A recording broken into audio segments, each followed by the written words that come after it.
경기 평택시의 공사 현장에서 20대 노동자가 추락해 팔다리가 마비됐습니다. 어젯밤 인천의 한 폐기물 처리 공장에서 60대 노동자가 기계에 낀 채 발견돼 50인 미만 소규모 사업장에도 중대재해처벌법이 시행된 지 나흘.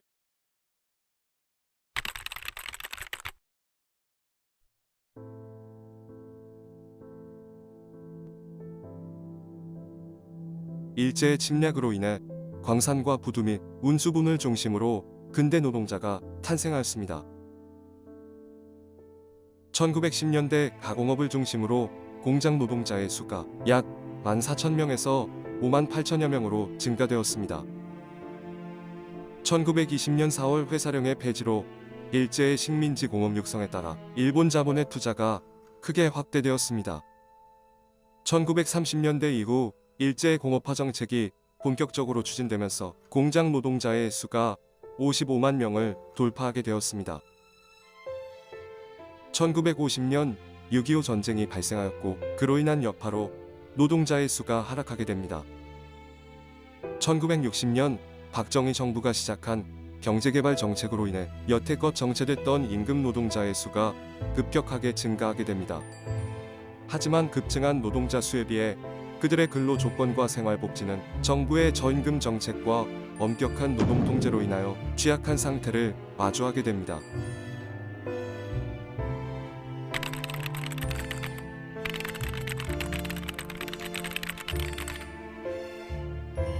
전태일은 가정 형편이 어려워 생계 유지를 위해 견습공으로 취직하게 되고 매우 열악한 환경 속에서 평균 15시간씩 일하였습니다.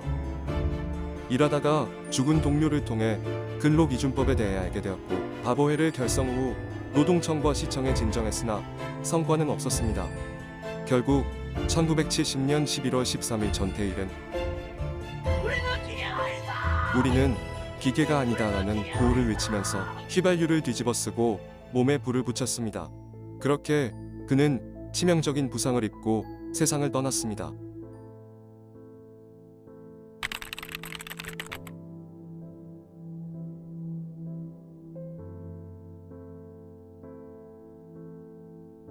(2016년은) 노동시간에 비해 산업재해 건수는 적지만 2022년은 줄어든 노동시간에 비해 산업재해 건수가 약 36% 증가한 것으로 보여집니다. 그러나 정규직과 사업장 노동자들에 대해 노동법과 사회보험이 제대로 적용되지 못하는 사각지대가 존재하고 있습니다. 2018년 12월 10일 태안화력발전소의 노급업체인 한국발전기술의 노동자 김용균 씨가 연료 공급용 컨베이어 벨트에 끼어 숨지는 사고가 발생하였습니다. 그가 사망한 후 시신은 현장에서 4시간 동안 방치되어 있었고 시신이 발견된 상태에서도 사후 대처를 하지 않은 채로 작업은 계속 진행되었습니다. 같이 일하던 동료에 의해 발견되었지만 시체는 이미 심각하게 훼손된 상태였습니다. 사고 발생 후 진행된 수사에서 야간 근무는 2인 1조로 진행되는 것이 원칙이지만 김용균 씨가 근무한 당일을 비롯하여 대부분 인력 수급 문제로 한 명씩 근무를 했던 사실이 밝혀졌습니다. 사고 발생 후 1년 8개월이 지나서야 한국서부발전 사장을 산업안전보건법 위반, 업무상과 실치사 혐의로 기소하였습니다. 재판 결과는 무죄 확정. 아무도 김용균 씨의 죽음에 책임이 없다는 결과가 나왔습니다. 유족들은 국회 입구에서 재정 요구 시위를 진행하였으며 그 결과 재정안이 국회에 통과되었습니다. 2022년 10월 15일 경기도 평택의 제빵공장에서 근무하던 노동자가 소스 배합기에 끼어 사망하였습니다. 사고 발생 후 현장 관리자들은 사고 현장을 흰 천으로 덮은 채로 다른 노동자들에게 작업을 계속하라며 지시를 내렸습니다. 교반기에 낀 피해자의 시신을 처음 꺼낸 건 함께 일하던 동료들이었습니다. 중대재해처벌법은 기업 경영 책임자가 안전 확보 의무를 소홀히 하여 사망사고 등 중대재해가 발생할 경우 1년 이상의 징역형 또는 10억 원 이하의 벌금을 처벌하도록 하는 법을 말합니다. 하지만 2019년에서 2021년까지 3년간 전체 재해의 32%를 차지하는 5인 미만 사업장은 처벌 대상에서 제외되었고 50인 미만 사업장은 2024년부터 법률이 제정됩니다.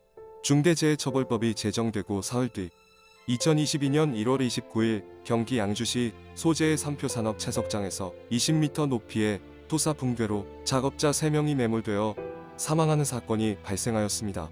평소 충분한 안전 점검 없이 공사가 진행됐고 그로 인해 경사면의 적정 기울기가 충분히 확보되지 않은 것이 원인이었습니다.